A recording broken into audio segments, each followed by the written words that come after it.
नमस्कार, मैं रवि शुक्ला आप सबको लेकर आया हूँ। हमारे साथ हैं एनडीए एग्ज़ाम में पास करने वाले सिलचर शहर के एक युवा, जिन्होंने ऑल इंडिया में 12 लाख परीक्षार्थियों ने भाग लिया, जिसमें इन्होंने 333 रैंक प्राप्त किया है।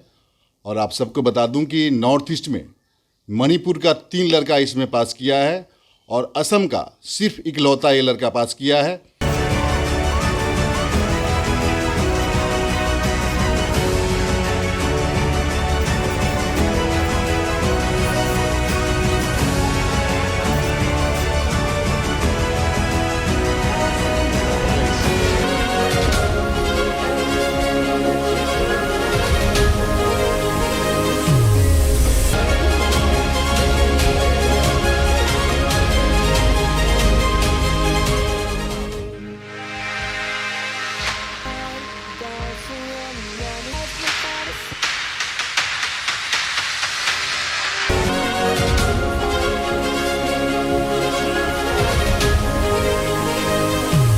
Having no regrets, it's all that she really wants.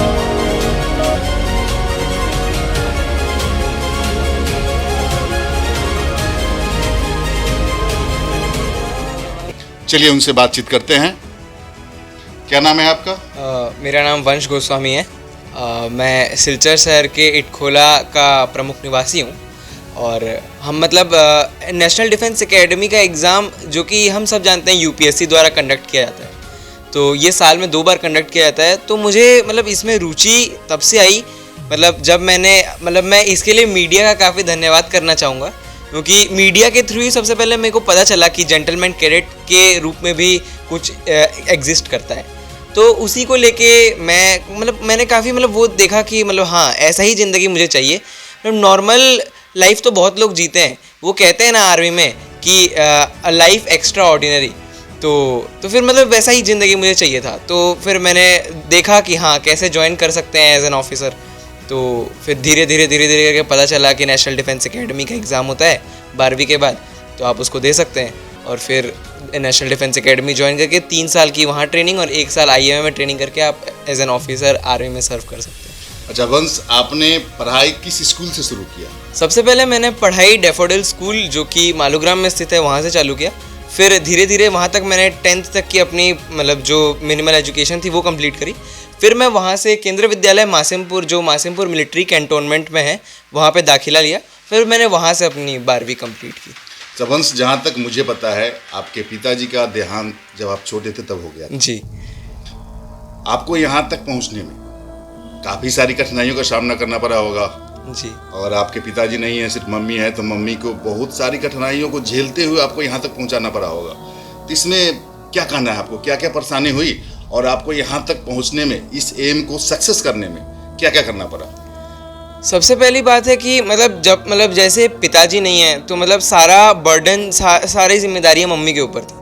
तो मम्मी ने मेरे को कभी ऐसा महसूस ही नहीं होने दिया कि तुम्हारे ऊपर कोई बर्डन आने देंगी या फिर कुछ। तो मम्मी हर समय ऐसे खड़ी रही कि नहीं, तुम अपना गोल अचीव करो, मैं तुम्हारे साथ हूँ, तुम्हारे ऊपर कोई भी परेशानी नहीं आएगी। तो इसी वजह से मैं जैसे कि मैं मेंटली काफ़ी रिलैक्स था कि हाँ, मम्मी है पीछे, चाहे कुछ भी हो, मम्मी है, मम्मी संभाल लेंगी। तो मैं काफ़ी फोकस था कि हाँ, मुझे नेशनल डिफेंस एकेडमी जाना है। तो मैं उसके लिए काफ़ी अच्छे तैयारी करा। फिर धीरे धीरे इसके बारे में जाना, फिर रिटर्न एग्ज़ाम क्वालिफाई हुआ। फिर जब मैं एसएसबी के लिए इलाहाबाद जा रहा था तो मम्मी थोड़ा बहुत टेंस थी, क्योंकि अब सिंगल पेरेंट है। हाँ, तो स्वाभाविक बात है कि उनको थोड़ा सा डर लग रहा था, लेकिन फिर भी मैंने उनको समझाया कि नहीं, ऐसा कोई बात नहीं है, हम आराम से चले जाएंगे। तो फिर उन्होंने हाँ अलाउ करा, फिर टिकट करवा दिया। फिर हम एसएसबी के लिए गए। फिर वहाँ पे एसएसबी का 5 दिन का प्रोसेस था, तो फिर हम वहाँ पे क्वालिफाई हुए। जब मम्मी को बताया तो स्वाभाविक बात है कि वो भी भावुक हो गई, मैं भी भावुक हो गया कि हाँ, आखिरी अटैम्प्ट था मेरा, तो मैं उसमें क्वालिफाई हो गया। फिर वहाँ से मेडिकल एग्जामिनेशन हुए। फिर मेडिकल एग्जामिनेशन में हाँ कुछ दिक्कतें आई मुझे। मेडिकल एग्जामिनेशन में मुझे 4-5 टीआर मिल गए थे, टेम्प्रेरी रिजेक्शन जिसको कहते हैं। तो उसको क्लियर करवाने के लिए मुझे दिल्ली बेस जो है वहाँ पे रिपोर्ट करना था, बेस हॉस्पिटल दिल्ली कैंट में। तो फिर जब मैंने वहाँ रिपोर्ट करा तो ट्रीटमेंट करवाया और सारे टीआरस क्लियर किए और फिर मैं मेरिट इन भी हो गया। तो मतलब हाँ, कठिनाइयाँ तो थी, लेकिन मम्मी का साथ था, तो मतलब वो कठिनाइयाँ ज़्यादा मतलब महसूस नहीं मम्मी ने दोहरा तीसरा रोल अदा किया। बिल्कुल। मैं जहाँ तक जानता हूँ मम्मी आपसे काफ़ी फ्रेंडली है, आप सब बात उनसे डिस्कस भी करते हो, आपको सही सजेशन भी देती हैं, बुरे से बचना है, बुरे संगत से भी बचना है। इसमें मम्मी ने योगदान दिया आपको। जी तो मम्मी ने पिता का भी रोल अदा किया और मम्मी का भी पूरा किया, जी। यही है ना? हाँ, यही बात है कि देखिए, अब जब वो अकेली हैं तो मतलब दोनों का रोल उनको निभाना था, तो मतलब उनके लिए शुरुआती दौर में काफ़ी मुश्किलें आई कि मतलब कैसे मतलब घर का भी देखना है, बाहर भी जो है वो भी देखना है। तो मतलब हाँ, शुरुआती दौर काफ़ी कठिन था, लेकिन फिर धीरे धीरे उन्होंने मतलब वो एक्सपीरियंस हो गई कि हाँ, मुझे कुछ करना है अपने लड़के के लिए, मतलब उसको कहीं ना कहीं मुझे किसी ना किसी मुकाम हासिल करवाना है। तो मतलब वो काफ़ी मतलब मेरे साथ वो रही, और मेरे पर्सनैलिटी में या फिर मेरे अंदर जो भी है आजकल, मैं अपना पूरा क्रेडिट मम्मी को देना चाहूँगा, क्योंकि बिन उनके शायद मैं इस मुकाम पे कभी नहीं पहुँच पाता। बिल्कुल। तो आपने देखा इस बच्चे ने कैसे बताया अपनी मम्मी की भूमिका, इसको यहाँ तक पहुँचने में उनका क्या योगदान था। अब चलिए उनकी मम्मी से बात करते हैं। ये हमारे साथ हैं वंश गोस्वामी की माता जी। आपका नाम क्या है? सीमा गोस्वामी। सबको नमस्कार। सीमा जी, आपका बच्चा जिस लेवल तक पहुंचा है, जिस चीज़ को अचीव किया है, नेशनल डिफेंस एकेडमी के एग्ज़ाम को, उसको यहाँ तक पहुंचने में आपका काफ़ी योगदान है जी और आपने माँ और पिता दोनों का भूमिका निभाया है। जी तो इसमें क्या क्या परेशानी आई इसको यहाँ तक पहुँचाने में? जी, परेशानी तो बहुत काफ़ी आई, अब बोलकर मतलब उसको मैं बयान नहीं कर सकती हूँ। जीवन में बहुत कठिनाई आई, बहुत सामना की यहाँ मुकाम तक पहुँचाने के लिए, लेकिन मैं फिर भी मैं की। उसके लिए मेरा लड़का भी मेरा साथ दिया, मैं जैसे कही वैसे चला रहा, जैसे किया हैंडल किया वो भी मेरा साथ दिया है, मैं भी उसका साथ दी हूँ।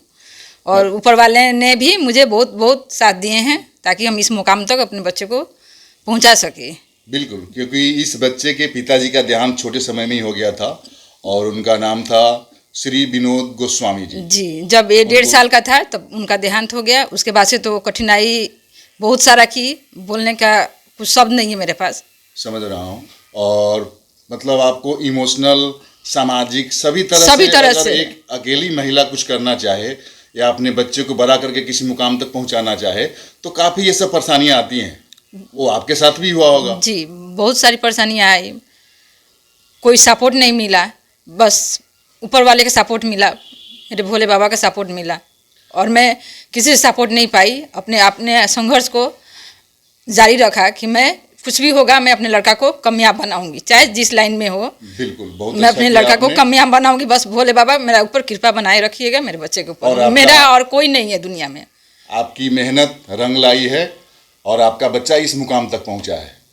तो कैसा लगता है आपका बच्चा जब इस मुकाम पर पहुंचा है? आसाम में सिर्फ एक ही लड़का पास किया है और मैं जहाँ तक जानता हूँ पिछले साल शायद कछार जिले के 5 ग्राम से कोई लड़का पास किया था, लेकिन इस बार नॉर्थ ईस्ट में मणिपुर का 3 लड़का और असम का ओनली 1 यही है वंश गोस्वामी जिसने इसको अचीव किया है।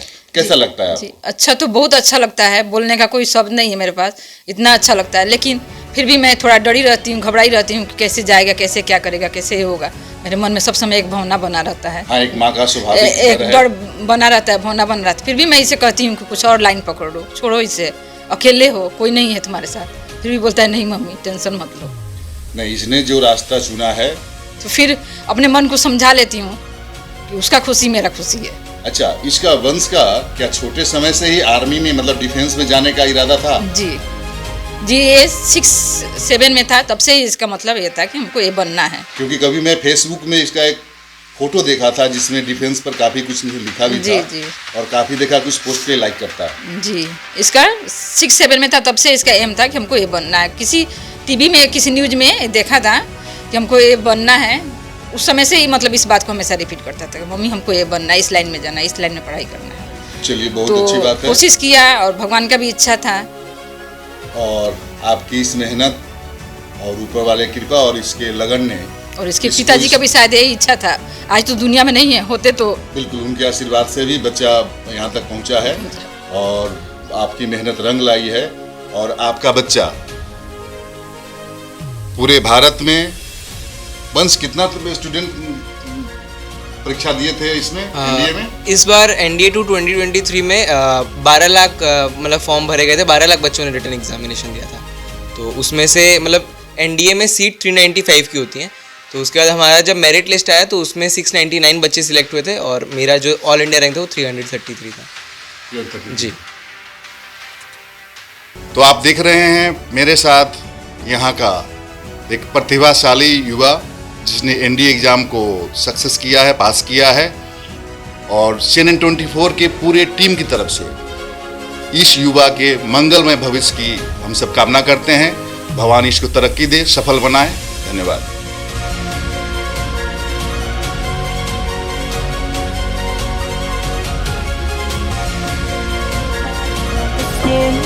She's falling, doesn't even know it yet. Having no regrets, it's all that she really wants.